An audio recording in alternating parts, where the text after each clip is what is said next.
आज हम लोग Kepler's law of planetary motion पढ़ेंगे। Kepler's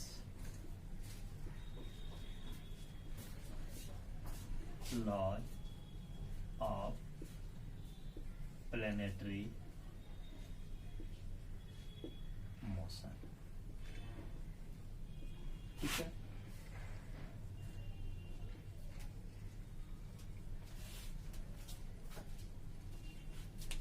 first law of planetary motion क्या कहता है? First law of planetary motion,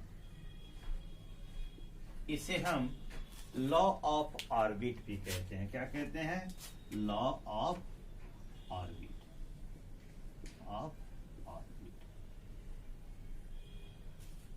के नाम से भी हम जानते हैं। कहता है all the planets revolve around the sun on an elliptical path such that the sun always lies one of its foci। कहता है कि जैसे मान लीजिए ये इलिप्टिकल पाथ हो गया,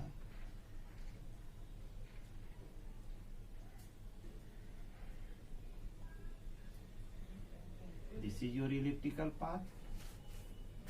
तो इसके दो फोकी हैं, एक यहां है और एक यहां। तो कहता है कि the planet revolve on this elliptical path, इस इलिप्टिकल पाथ पर रिवॉल्व कर रहा है। तो इस प्रकार से रिवॉल्व कर रहा है कि जो सन है हमेशा या तो इस F1 पर होगी या F2 पर हो। सन कहां हो? F1 या F2 पर। सन कहां हो? F1 या F2 पर।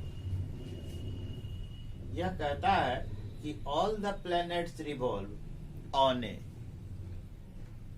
elliptical path around the sun such that the sun always lies on one of its foci, lies at one of its foci।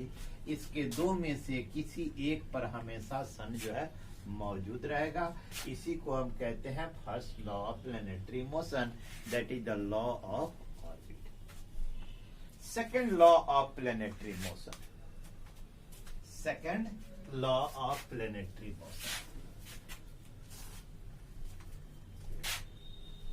Second law of planetary motion, इसे law of area भी कहते हैं। Law of area कहता है the speed of the planets varies such that the speed of the planet varies such that the radius vector drawn from the sun to the planet shifts out equal area in equal interval of time। ध्यान से सुनिए, कहता है कि the speed of planet varies such that, मतलब planet की speed इस प्रकार से परिवर्तित होती है कि the radius vector drawn from the sun, sun से जो रेडियस वेक्टर ड्रॉन की जाती है टू द प्लैनेट, प्लैनेट तक, it shifts out the equal area in equal interval of time. समान समय अंतराल में समान एरिया वह जो है इस इलिप्टिकल पाथ पर ना शिफ्ट करता है। इसे दूसरे शब्दों में कह सकते हैं the areal velocity of the planet is always constant. Areal velocity, areal velocity always be constant, theta क्या होगा, कांस्टेंट होगा। तब आपके मन में सवाल उठेगा तो एरियल वेलोसिटी कहते किसे हैं? The area swept by the planet in per unit time is called its aerial velocity. The area swept by the planet in per unit time is called its aerial velocity. तो second law of planetary motion को हम दूसरे ढंग से statement उसका दे सकते हैं। कैसे? The areal velocity of the planet always be constant. हमेशा क्या होता है? कांस्टेंट होता है। अब ये कैसे होता है आइए देखते हैं। सपोज दैट कि सन यहां पर है, यहां पर क्या है? सन है या वन ऑफ द कहता है कि ये कोई प्लेनेट है, यहां कोई प्लेनेट है। इस प्लेनेट ने जो है इस जो पाथ है एलिप्टिकल पाथ वह यहां से चलता हुआ यहां तक आ गया। तो हम यदि ये एरिया देखें, this is the radius vector which is drawn, this is the area swept out. Suppose that यह एरिया क्या है? ये जो डिस्टेंस है आर्क है या मान लीजिए S1 है, टाइम इंटरवल T1 है, और एरिया क्या हो गया? इसको हम A मान लें और B मान लें और तो F2 हो गया। तो एरिया हो गया एरिया AF2B। ठीक है। मान लीजिए कि एक अगला हम समय अंतराल लेते हैं जहां यह ए से चलकर बी पर प्लेनेट पहुंचा। अगले समय अंतराल मान लीजिए ये है,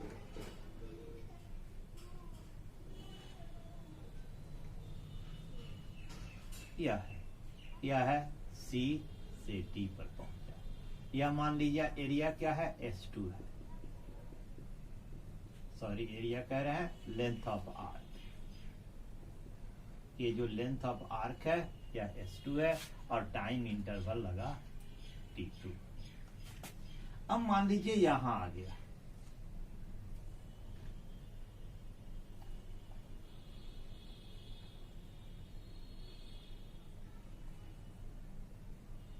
ठीक है। यह मान लीजिए आपका E है और ये है F। तो यहां से एरियल वेक्टर रेडियस वेक्टर यदि हम ड्रॉ करें तो ये जो एरिया है, ठीक है, मान लीजिए यह S3 है, ये जो आर्क लेंथ है, ठीक है, और टाइम लगा T3। ध्यान से इसको समझिए। कोई प्लेनेट है जो ये F2 पर सन है यहां पर, ठीक है, यहां सन है F2 पर। कोई प्लेनेट है तो ये इसका नियरेस्ट है। ए से बी तक T1 समय में ये जो है आर्क जो है S1 कवर करता है। तो ये जो एरिया है एरिया AF2B, ठीक है। अब हम जरा देखें अगले समय अंतराल T2 में यह C से D पर पहुंचता है, ठीक है। तो ये जो आर्क लेंथ है यह S2 है, ठीक है, और इसका जो एरिया है यह एरिया हो गया आपका कितना? CF2D। अब देखें अगले समय अंतराल में यह सबसे फारदेस्ट पॉइंट पे है, कहां? सन से E से F तक। तो यह जो लेंथ है S3 है, आर्क लेंथ, ठीक है, और समय अंतराल T3 है, और एरिया कितना शिफ्ट होता है? यदि रेडियस वेक्टर को हम मिला देते हैं तो कितना होता है? Area EF2F।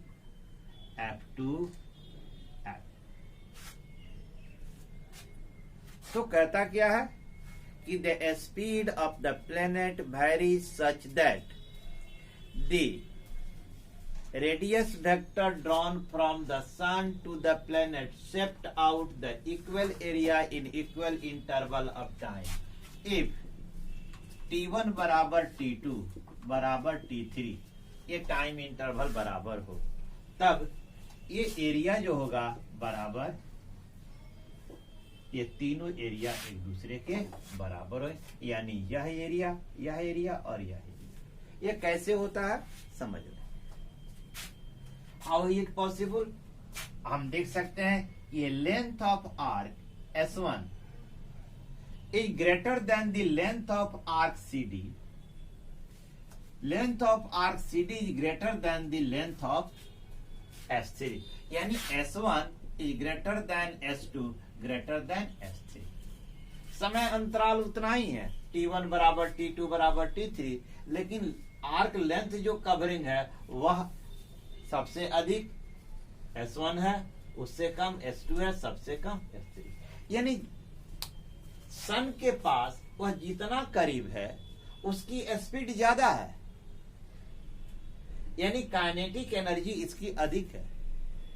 Cover the greater length, सन से कुछ दूर चला गया तो इसकी एनर्जी कुछ कम हो गई, and cover the less length. उसी तरह जब फारदेस्ट आया तब इसकी काइनेटिक एनर्जी कम हो गई, यानी स्पीड इसकी घट गई।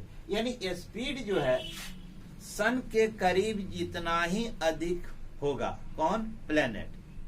प्लेनेट जो है सन के जितना ही नजदीक होगा उसकी स्पीड उतनी ही अधिक होगी, काइनेटिक एनर्जी उतनी ही अधिक होगी। जैसे जैसे वह सन से दूर हटता चला जाएगा उसकी स्पीड धीरे धीरे घटती चली जाएगी और काइनेटिक एनर्जी भी कम होगी। लेकिन total kinetic energy of the system that is the planet always remain conserve, वह कांस्टेंट रहता है। दिस इज द आपका क्या हो गया, यह सेकंड लॉ। ये आपके जहन में आता होगा कि इसकी स्पीड वैरी क्यों करती है। इसकी स्पीड जो वैरी करती है वह due to the distance between the planet and the sun. Sun और प्लेनेट के बीच का जो डिस्टेंस जितना ही कम होगा वह प्लेनेट उतनी ही अधिक एक्सिलरेट होगी, और जैसे जैसे दूरी इसकी बढ़ती जाएगी यह जो है एक्सिलरेशन यानी कि एक्सिलरेट होना उतना कम होता जाएगा। It clear? आइए हम इसका जो है प्रूफ देखते हैं। How can we proof that this the, हम कैसे इसको प्रूफ कर सकते हैं? बहुत सिंपल सा है।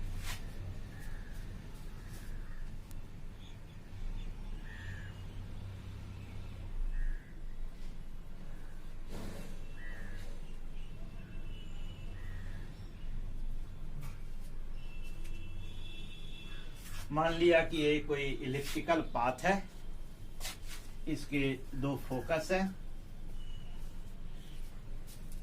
F1 और F2। मान लिया कि F1 पर सनलाइट कर रहा है एक सबसे छोटे समय अंतराल में, सबसे छोटे समय अंतराल में।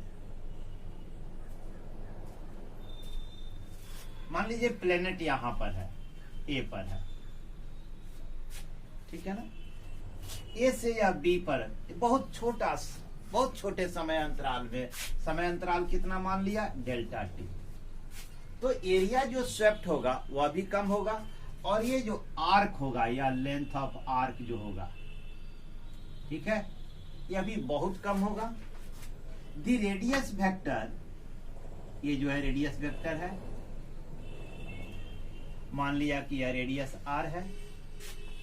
तो ये जो सन पे ऊपर एंगल, जो स्मॉल एंगल जो सबटेंड कर रहा है, मान लिया कि यह जो है थीटा है, ठीक है। तब हम एक जानते हैं कि थीटा बराबर होता है length of arc, length of arc बटा रेडियस। ठीक है। तो यहां लेंथ ऑफ आर्क कितना है, ए बी है, और रेडियस क्या है, आर। स्मॉल एंगल हम डेल्टा थीटा मान लेते हैं। मान लिया कि स्मॉल टाइम इंटरवल में द प्लैनेट स्वेप्ट्स आउट, है ना, area A S B, area A S B, और जो एंगल सबटेंड होता है एस पर वह बहुत छोटा एंगल डेल्टा थीटा। तो ए से बी तक इतना छोटा है कि इसे स्ट्रेट समझा जा सकता है, एक स्ट्रेट लाइन कंसीडर कर सकते हैं। तो ए बी बटा आर, इसलिए ए बी बराबर क्या हो जाएगा, आर डेल्टा थीटा। तो ये हो गया आर डेल्टा थीटा, हो गया, यानी लेंथ ऑफ आर कितना हो गया, आर डेल्टा थीटा। तो इसको हम एक राइट एंगल ट्रायंगल नहीं मान सकते हैं, जिसमें बेस हो गया आपका ए, हाइट हो गया आर, तब एरिया इसका कितना, delta A equal to 1/2 base R delta theta into height R, तो बराबर हो गया 1/2 आर स्क्वायर डेल्टा थीटा। अब हम एक काम करते हैं, दोनों साइड डेल्टा टी जो स्मॉल टाइम इंटरवल है उससे डिवाइड कर देते हैं। तो डेल्टा ए बटा डेल्टा टी बराबर हो गया 1/2 आर स्क्वायर डेल्टा थीटा बटा delta T. Time is very very small, so we can take the limitation, the time tends towards zero, tend towards the zero। Time जो है zero की तरफ अग्रसर हो रहा है, तो हम लिमिट ले लें, limit delta T tends to zero. तो ये हो गया डेल्टा ए बटा डेल्टा टी बराबर 1/2 are square, limit delta T tends to zero delta theta बटा डेल्टा टी। ठीक है, तो ये डिफरेंशियल फॉर्म में चला आया। ये हो गया डी ए बटा डी टी बराबर हो गया 1/2 आर स्क्वायर डी थीटा बटा डी टी।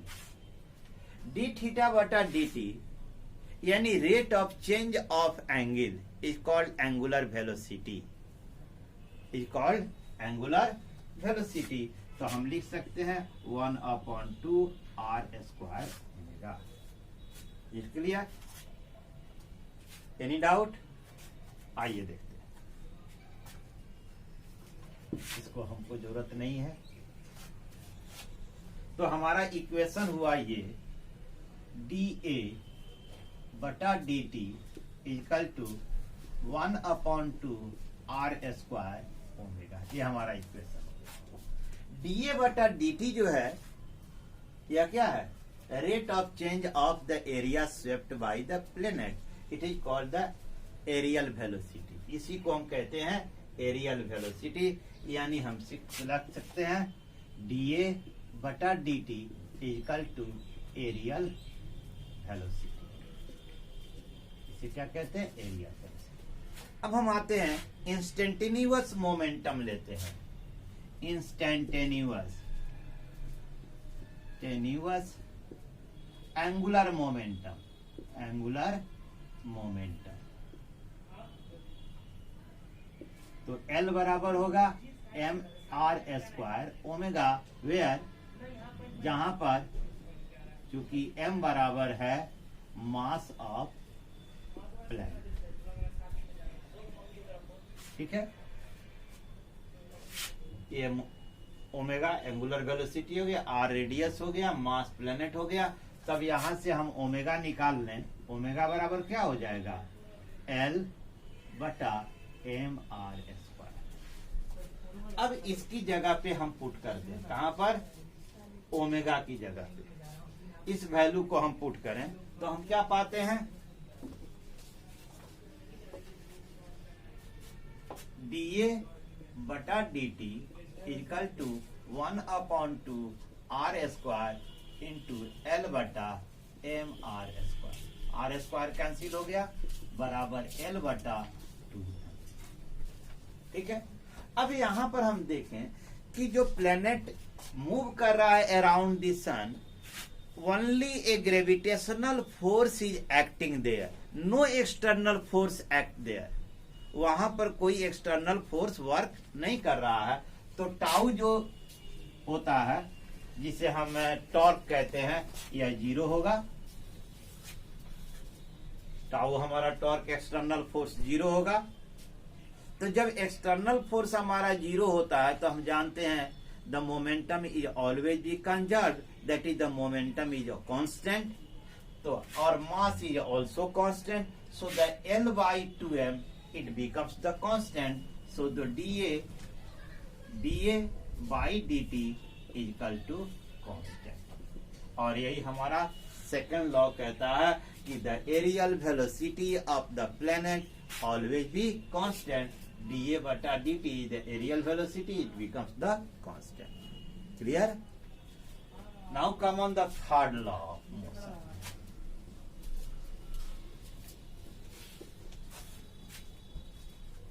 third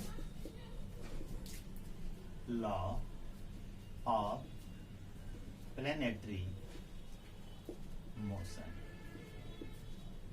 इसे लॉ ऑफ पीरियड कहते हैं, लॉ ऑफ पीरियड। ठीक है। यह क्या कहता है, जरा ध्यान से सुनो।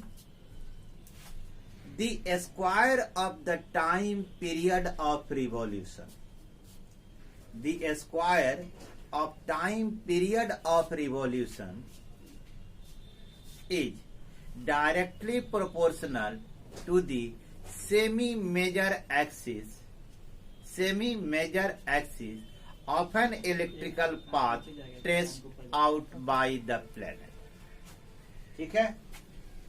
किसी भी प्लेनेट का टाइम पीरियड ऑफ रिवोल्यूशन क्या कहते हैं कि उस सन के चारों ओर एक चक्कर लगाने में जो समय लगता है उसको हम टाइम पीरियड कहते हैं। तो कहता है यदि T is the time period of the planet, तो कहता है square of the time period of revolution of a planet around the sun is directly proportional to the semi major axis, cube of the semi major axis, cube of semi-major axis of an electrical path traced out by the planet। मान लीजिए यह R है semi, तो यह, तो हम इसको ऐसे लिख सकते हैं T स्क्वायर इक्वल टू के R स्क्वायर, सॉरी Q, और T square by R Q बराबर K बराबर कांस्टेंट। यही हुआ जहां के प्रोपोर्शनलिटी कांस्टेंट है। यदि दो प्लेनेट हो, एक प्लेनेट का revolution of time period T1 हो, तो T1 बराबर के R1 क्यू, और T2 दूसरे प्लेनेट का टाइम ऑफ रिवॉल्यूशन हो सेमी मेजर एक्सिस, जो वो है ना, उसका जो इलिप्टिकल पाथ का जो सेमी मेजर एक्सिस है के R2 क्यू, तब सॉरी ये होगा T1 स्क्वायर, तो T1 स्क्वायर बटा T2 स्क्वायर बराबर R1 स्क्वायर बटा R2 square, sorry R2 Q.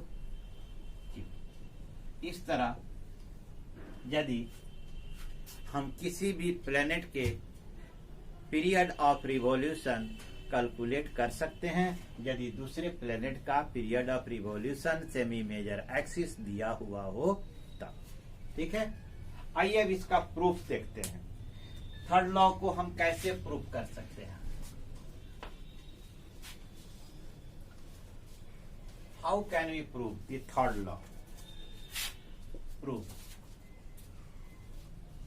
मान लिया स्मॉल m बराबर mass of planet, mass of planet, capital M बराबर mass of the sun,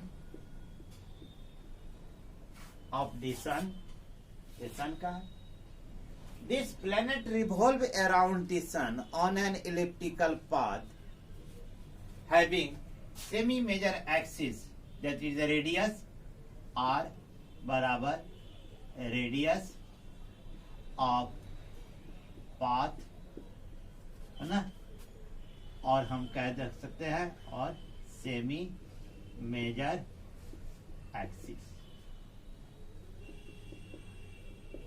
radius of path, है ना,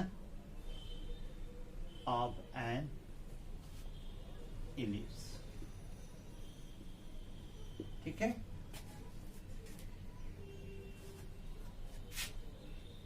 तो there is a gravitational force act between the planet and the sun, and that gravitational force, ध्यान से सुनिए, यहीं पे proof है, there is a gravitational force act between the planet and the sun, and that gravitational force provide the centripetal force to the planet, and the gravitational force of the sun provide centripetal force to the planet। इसे ध्यान से समझिए,